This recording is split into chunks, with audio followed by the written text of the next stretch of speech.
Hello everyone, welcome to Physics Wallah. प्यारे बच्चों, आप सभी का स्वागत है इस मिनी सीरीज के अंतर्गत। प्यारे बच्चों, जैसा कि आप जान रहे हैं कि पढ़ते तो हम हैं ही, हम तब पढ़ाई की ओर तो अग्रसर हैं ही, साथ ही साथ कुछ ऐसे विषय होते हैं, कुछ ऐसी चीज़ें होती हैं जिनको जानना आपकी पढ़ाई में चार चांद लगा सकता है। तो ऐसा ही एक विषय लेकर मैं उपस्थित हूँ आपके सामने। आइए जानते हैं आज हमारा विषय क्या है। तो बच्चों, जैसा कि आप देख पा रहे हैं, आज हमारा विषय है कि क्या हिंदी माध्यम का बच्चा भी सक्सेसफुल बन सकता है। तो इस बात में कोई भी शक नहीं है कि हिंदी माध्यम का बच्चा सक्सेसफुल बन सकता है। और आप अभी जो परीक्षाएं देख रहे हैं ना, उसके अंदर आपने एक बात तो नोटिस की होगी कि भैया हिंदी मीडियम का पर्चा तो हर जगह लहरा ही रहा है, पर फिर भी कुछ ऐसे पॉइंट्स होते हैं, कुछ ऐसी चीज़ें होती हैं जिनको ध्यान में रखना चाहिए, खासतौर पर हिंदी से पढ़ने वाले बच्चों को। क्योंकि हिंदी माध्यम जितना वर्सेटाइल है, जितना बड़ा है, उतनी ही उसमें सावधानी रखने की ज़रूरत भी होती है। तो आइए जानते हैं ऐसे कौन कौन सी बातें, ऐसी कौन कौन सी तथ्य हैं जिनको हमें ध्यान में रखना चाहिए अगर हम हिंदी के विद्यार्थी हैं। और अगर आप इन बातों को ध्यान में रखते हैं और इन बातों को ध्यान में रखकर आगे बढ़ते हैं तो आपकी सफलता निश्चित हो जाती है। तो आइए जानते हैं। इसी क्रम में ना बच्चों, जो पहली बात है वो है प्लानिंग। देखिए, कोई भी काम आप कीजिएगा, ठीक है, संसार का कोई भी काम हो, बिना प्लानिंग के वो सक्सेसफुल हो नहीं सकता। ये आप जानते हैं कि भाई हर कार्य की योजना होती है, योजना को फिर नियति में परिणत करना पड़ता है और फिर उसका परिणाम आता है। तो ये बात आप भी जानते हैं कि पहले सोचो, समझो, करो। तो हिंदी माध्यम के अंदर भी यही बात है कि आपको सबसे पहले करना है प्लानिंग, ठीक है। अब वो भी प्लानिंग कैसी करना है? टारगेट ओरिएंटेड करना है।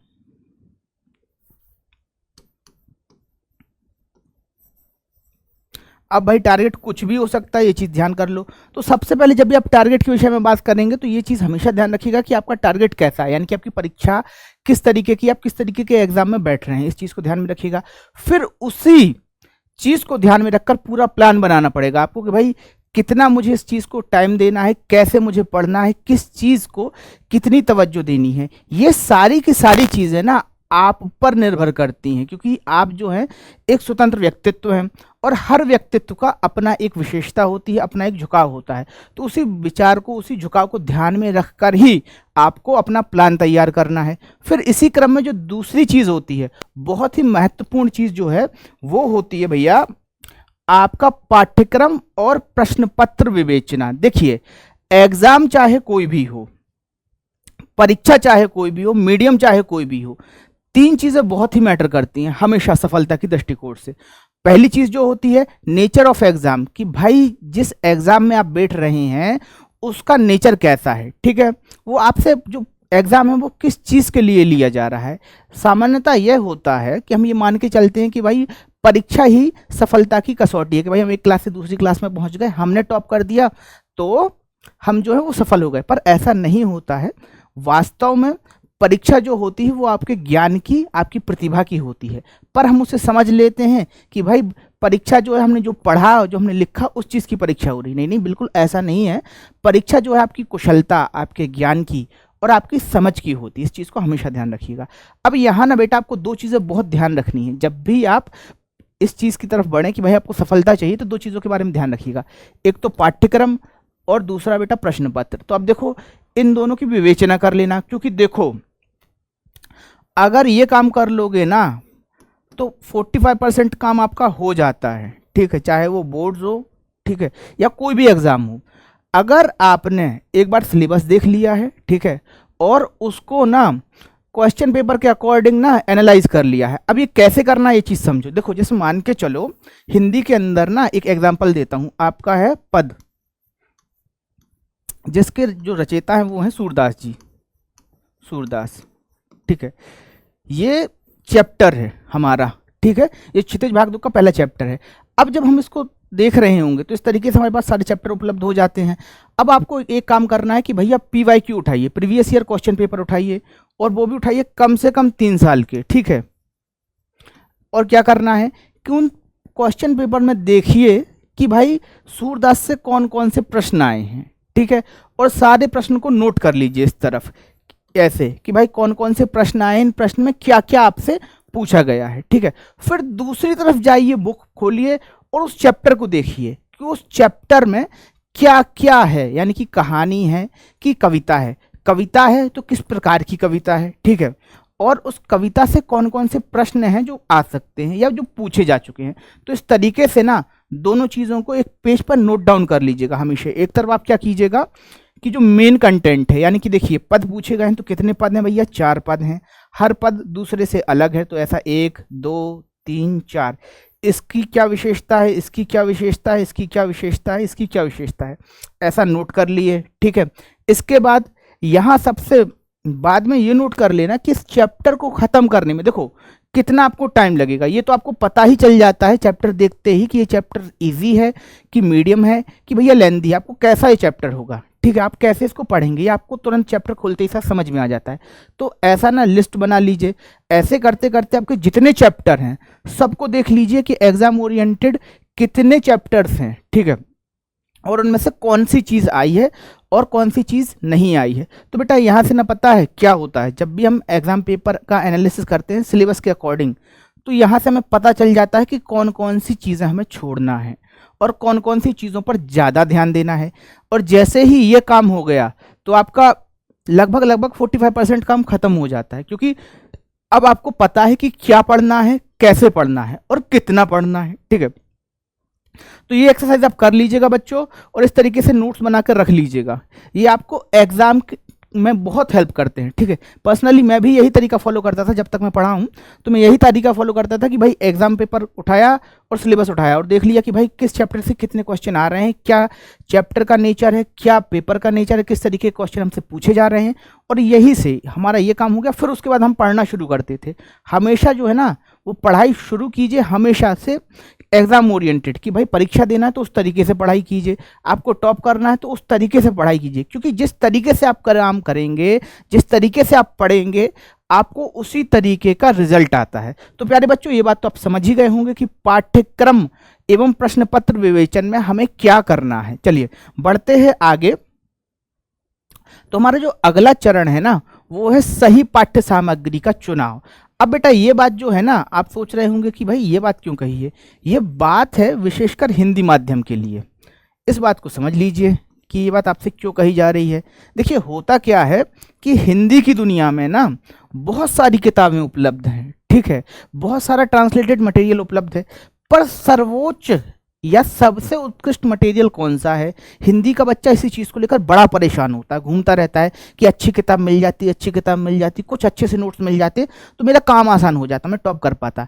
पर बेटा इसके लिए ना आपको ही मेहनत करनी पड़ेगी, क्योंकि देखो कोई भी किताब जो है वो अच्छी या बुरी नहीं होती है, किताब को अच्छी या बुरी बनाता ही है हमारी समझ। हम जितने समझदार होंगे तो हमें कठिन से कठिन बात भी बड़ी ही सरलता से समझ में आ जाएगी, और अगर हम थोड़े से लापरवाह हो गए, हम चीज़ों को बड़ी गहराई से नहीं लेते हैं, तो सरल से सरल चीज़ भी हमारे लिए कठिन हो जाती है।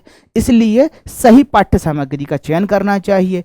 अब आपके लिए पाठ्य सामग्री सही कौन सी है भाई, तो इस पर भी हम बात कर लेते हैं। तो देखिए आपके लिए जो सही पाठ्य सामग्री है, पहले तो किताबों की यदि बात करें तो जो भी आपका बोर्ड है उस बोर्ड में जो स्टैंडर्ड किताबें बताई गई हैं, ठीक है, जैसे 10th बोर्ड के लिए सीबीएसई में क्षितिज भाग 2 चलती है, तो एक स्टैंडर्ड बुक है, आप उसको ले सकते हैं, ठीक है, और उसी से ही सारा पेपर या पेपर का जो कंटेंट है वो वहीं से आता है, तो वो किताब जो है वो एक हमारे लिए एक मानक पुस्तक हो गई, ठीक है। फिर आगे बात करते हैं कि भाई अगर आप व्याकरण के अंदर पढ़ना चाहें तो व्याकरण की भी कुछ मानक पुस्तकें होती हैं। हर बोर्ड का, यानी कि हर एजुकेशन बोर्ड का, चाहे वो एमपी बोर्ड हो, सीबीएसई बोर्ड हो, एनसीईआरटी बोर्ड हो, हर बोर्ड अपनी बुक पब्लिश करता है व्याकरण के लिए, तो आप वो बुक भी उस पर्टिकुलर बोर्ड के लिए यूज़ कर सकते हैं। तो इस तरीके से आप स्टैंडर्ड सामग्री, यानी कि जो होते हैं ना कि भाई उत्कृष्ट पाठ्य सामग्री, उससे ही पढ़ना है, ठीक है। अब एक चीज़ और होता है बेटा कई बार कि भाई हमें समझ में नहीं आ रहा है, ठीक है, कोई चीज़ है कि भाई इस किताब में बड़ी कठिन है, हमें समझ में नहीं आ रही है, तब आप सेकेंडरी सोर्स भी कर सकते हैं भाई, सेकेंडरी सोर्स के पास भी जा सकते हैं। तो पहले आप अपने टीचर से डिस्कस करें और सारी चीज़ों को देखें, लोगों से बात करें, अपने दोस्तों से बात करें कि भाई ये चीज़ मुझे समझ में नहीं आ रही है, तुमने इस चीज़ को कैसे सीखा, या अपने टीचर से बात करें। तो इस तरीके से ना सेकेंडरी सोर्स खोजते रहना चाहिए। तो इससे क्या होगा कि भाई हाँ, लेकिन बेटा एक गलती बिल्कुल मत करना जो हर बच्चा करता है कि थोड़ा इस किताब में से पढ़ा, थोड़ा इस किताब में से पढ़ा, थोड़ा इस किताब में से पढ़ा। तो इस तरीके से ना तुम्हारा ना ज्ञान नहीं बढ़ता है, तुम्हारी तैयारी नहीं हो पाती है, बस दिमाग में खिचड़ी बन जाती है, और वो खिचड़ी जो है ना वो बहुत खतरनाक होती है, ठीक है, तो इस चीज़ को हमेशा ध्यान रखना है। अब बढ़ते हैं आगे बेटा अगले पॉइंट पर जो बहुत महत्वपूर्ण है, और वो पॉइंट जो है ना वो इस तरीके से है कि होमवर्क। अब देखो यहाँ ना मैं आपको ये नहीं बोल रहा हूँ कि जो क्लास में गुरुजी बताते हैं वही होमवर्क है। होमवर्क का मतलब ये होता है मेरी दृष्टि से, ठीक है, होमवर्क जो होता है ना वो आपको आपकी पर्सनालिटी को, आपके नॉलेज को पचाने में काम में आता है, आपकी पर्सनालिटी को इम्प्रूव करेगा और आपके नॉलेज को पचाने में, यानी कि नॉलेज आपने सीख लिया पढ़ने के बाद, पर उसको कौशल बनाने में जो टूल होता है, जो मददगार साबित होता है, वो होता है आपका होमवर्क। तो अगर आप हिंदी मीडियम के विद्यार्थी हैं तो बेटा यहाँ ना 3 तरीके के होमवर्क हमेशा करते चलिए। पहला तो ट्रांसलेशन। क्या होता है कि कुछ चीज़ें, कुछ कॉन्सेप्ट ऐसे होते हैं कि भाई जो हिंदी मीडियम की बुक के अंदर बहुत अच्छे नहीं हैं, ठीक है, ये बात सच है और एक कड़वा सत्य है, तो स्वीकार करने में कोई दिक्कत नहीं है। पर वही कॉन्सेप्ट, वही टर्मिनोलॉजी इंग्लिश के अंदर बहुत अच्छी दी हुई है, बहुत सरलता से समझाया गया है। तो इस चीज़ को आप तभी फ़ायदा ले पाएंगे जब आपको ट्रांसलेशन आता हो। तो थोड़ा बहुत ट्रांसलेशन आपको आना चाहिए। वैसे तो बहुत सारे ट्रांसलेशन टूल्स हैं, ठीक है, पर ट्रांसलेशन टूल्स के अपेक्षा अगर आप अपनी तरफ से ट्रांसलेशन करने का प्रयास करेंगे तो आपकी इंग्लिश पर भी कमांड तेज़ हो जाएगी। धीरे धीरे आपकी जो इंग्लिश की कमांड है वो भी सुधरना शुरू हो जाएगा। तो पहला जो होमवर्क है ना वो है ट्रांसलेशन, कि भाई ट्रांसलेशन स्किल्स पर कमांड कर लीजिए। थोड़ा बहुत, बहुत ज़्यादा नहीं, लेकिन इतना कर लीजिए कि कभी कहीं अगर फंस जाएं तो हमारे पास कोई एक सेकेंडरी सोर्स आप उसको ले सके कि भाई, और तभी ले पाइएगा जब आपके पास ट्रांसलेशन का स्किल अच्छा खासा होगा, ठीक है। फिर दूसरी चीज़ जो है बेटा वो है राइटिंग स्पीड। हिंदी मीडियम के बच्चों के साथ हमेशा से ये दिक्कत होती है कि उनकी जो हैंड राइटिंग स्पीड होगी ना, जो राइटिंग स्पीड होगी, वो इंग्लिश मीडियम के बच्चों से पीछे हो जाते हैं इस चीज़ को लेकर, यानी कि कम होती है। अब इसका सेंस इसलिए भी है कि जब हम देवनागरी में लिखते हैं तो मैं बहुत सारी चीज़ें या वर्णों की बनावट इस तरीके से है जो इंग्लिश के वर्णों की बनावट की तुलना में थोड़ी सी जटिल है। जैसे देखो, अगर मैंने लिखा सत्यम, सत्यम, ठीक है, तो मुझे पूरे वर्ण भी बनाने हैं, वर्ण के ऊपर फिर डंडा भी लगाना है, ठीक है। पर वहीं अगर मैं इंग्लिश में लिखता हूँ सत्यम, लो भाई सत्यम तैयार है। तो इस तरीके से इस चीज़ का ना जब आप लंबा लिखेंगे हिंदी के अंदर कि आपको 10-12 पेज लिखने हैं और इंग्लिश के बच्चे को किसी को 10-12 पेज लिखने हैं, तब ये स्पीड का अंतर पता चलता है, ठीक है। तो हमेशा ना इस चीज़ को ठीक करने के लिए आप ये कर सकते हैं कि टाइम के साथ टाइम बाउंड करके प्रैक्टिस करें कि भाई मैं 5 मिनट में कितने शब्द लिख पा रहा हूँ, ठीक है, मैं 10 मिनट में कितने शब्द लिख पा रहा हूँ, या मैं 1 घंटे में कितने पेज लिख सकता हूँ। पर वो लिखना भी ऐसा लिखना है कि अगर आप लिखें तो कोई सामने वाला पढ़ भी पाए, ठीक है। तो ये जो था वो दूसरा पॉइंट था होमवर्क की दृष्टि से कि राइटिंग स्पीड आप बढ़ाइए, ठीक है, और राइटिंग स्पीड के साथ वो इस तरीके से लिखिए कि टाइम बाउंड के साथ आप उसको कर पाएँ। अब इसका फ़ायदा क्या होगा बेटा, तो इसका फ़ायदा होगा एग्ज़ाम के अंदर। एग्ज़ाम जनरली होता है 3 घंटे का, ठीक है, पर बहुत से बच्चों का एग्ज़ाम 3 घंटे में भी नहीं हो पाता है। और जैसे जैसे आपका सत्र आगे बढ़ता है, जैसे जैसे आप ना आपकी क्लासेस आगे बढ़ेंगी, आपका जो टीचिंग का जो मटेरियल है वो आगे बढ़ेगा, तो आप पर वर्कलोड आना शुरू हो जाता है कि भाई अब इतना सारा है, कैसे पढ़ें, क्या करें। और इसी चक्कर में हमारी जो राइटिंग स्पीड है हम उस पर ध्यान नहीं दे पाते हैं। तो शुरुआत से ही इस चीज़ पर ध्यान दीजिए, शुरुआत से ही इस चीज़ पर एकदम फोकस हो जाए कि भैया मुझे 1 पेज डेली लिखना है। और अगर लिखने में बोरियत हो रही है कि भाई हमको अब क्या लिखे, क्या करें, तो अपने मन से कहानियाँ लिखना शुरू करो, अपने मन से कविताएं लिखना शुरू करो। आज तुम्हारे साथ क्या क्या घटा इस चीज़ को लिखना शुरू करो, ठीक है। तो इस तरीके से आपका जो है ना वो राइटिंग स्पीड भी बढ़ेगा और आप थोड़े से क्रिएटिव भी हो जाएंगे, ठीक है। क्योंकि हिंदी मीडियम के अंदर ना क्रिएटिविटी का स्कोप थोड़ा सा अच्छा हो जाता है, क्योंकि देखिए हिंदी आपकी भाषा भी हो जाती है, एक नैसर्गिक भाषा है। हमारे चारों तरफ के वातावरण में हमें हिंदी वरदान के रूप में प्राप्त हुई है कि हमारे चारों तरफ के वातावरण में हिंदी है ही। अब जो कि भाषा आप सीख चुके हैं तो उसमें आपको क्रिएटिव काम करने में, यानी कि रचनाएं करने में बड़ी ही सरलता होती है अपेक्षाकृत किसी दूसरी भाषा के। तो यहाँ से ना आपका रचनात्मक पक्ष भी मजबूत होता है। अब बात करते हैं बेटा तीसरे होमवर्क की, जो है रिसर्च। तो देखो हिंदी मीडियम के अंदर ना एक चीज़ ये होती है कि भाई रिसोर्स लिमिटेड होते हैं। ऐसे रिसोर्स जिन पर आप भरोसा कर सके, ऐसे रिसोर्स जो होते हैं वो कम होते हैं। तो आप ये कर सकते हैं कि लगातार रिसर्च कर सकते हैं, ठीक है, नई नई चीज़ें क्या आ रही हैं, कौन सी पब्लिकेशन की बुक अच्छी है, कौन सी पब्लिकेशन का कौन सा मटेरियल अच्छा है, ऑनलाइन की दुनिया में क्या चल रहा है, कौन से टीचर अच्छा पढ़ा रहे हैं, तो इन सारी चीज़ों पर आप ध्यान दे सकते हैं और अपने काम की चीज़ वहाँ से निकाल सकते हैं। ठीक है, अब बेटा रिसर्च आपको ही करनी है। ठीक है, ये चीज़ ना रिसर्च जो होता है वो स्वयं को करना पड़ता है, क्योंकि आपकी व्यक्तिगत ज़रूरत है जो आप ही जानते हैं, दूसरा नहीं जानता है। तो इस चीज़ में ध्यान में रखकर आपको करना पड़ता है। ठीक है, यहाँ बेटा एक चीज़ और मैं आपको बताऊंगा कि रिसर्च में ज़्यादा टाइम वेस्ट ना करें। ठीक है, क्योंकि टाइम जो होता है वो बहुत ही कीमती है, आपका एक एक पल बहुत कीमती है। तो रिसर्च करिए, लेकिन ऐसा नहीं कि हर काम छोड़कर हम रिसर्च करने ही लग गए, हम बुक ढूंढने लग गए, हमने पढ़ना छोड़ दिया। ऐसे नहीं करना है। पढ़िए, जब कहीं दिक्कत आ जाए तब रिसर्च करना है। ऐसे नहीं करना है कि सब स्मूथली चल रहा है, सब सिलेबस हमारा कंप्लीट होता जा रहा है, सब चीज़ें बढ़िया चल रही हैं, सर भी बढ़िया पढ़ा रहे हैं, लेकिन सर ने कहा था कि रिसर्च करना है, तब ढूंढने लग गए किसी बुक के बारे में। ये दिक्कत का विषय हो जाता है। तो जब जरूरत पड़े तब रिसर्च कीजिए। हाँ, चीज़ों के बारे में अप टू डेट रहिए कि भाई क्या नया आया है, क्या हुआ है, इन सारी चीज़ों को जानते रहिए। ठीक है, चलिए बढ़ते हैं आगे बेटा। आगे ना एक बहुत इंपॉर्टेंट चीज़ है, वो है रिवीजन। आप कितना भी पढ़ लीजिए, आप कितना भी जान लीजिए, और आप कितना भी श्रेष्ठ हो जाइए, जब तक आप रिवीजन नहीं करेंगे तब तक आप चीज़ों को भूलेंगे ही, आपको चीज़ें याद नहीं रह सकती। इसलिए आपको रिवीजन करना ज़रूरी भी है।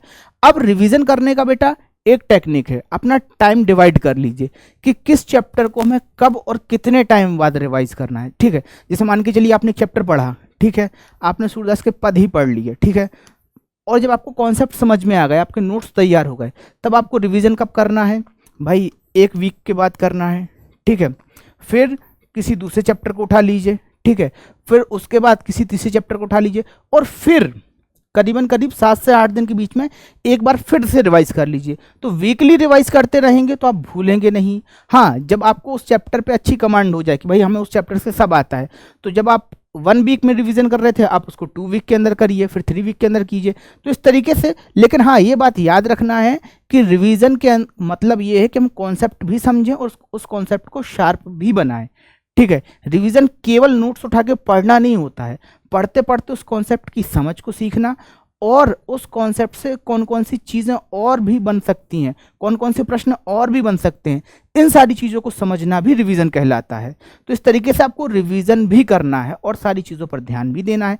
तो बेटा ये तो था इस बार का सेशन। आपको ये सेशन, आशा है कि ये जो सेशन है वो आपकी मदद कर पाएगा, और इस सेशन से आपने बहुत सारी चीज़ें सीखी भी होंगी। अब आपकी बारी है बच्चों। आपकी अगर कोई जिज्ञासा, कोई प्रश्न है तो कमेंट कर पूछ लीजिए, हम हर जिज्ञासा का निदान करेंगे। धन्यवाद।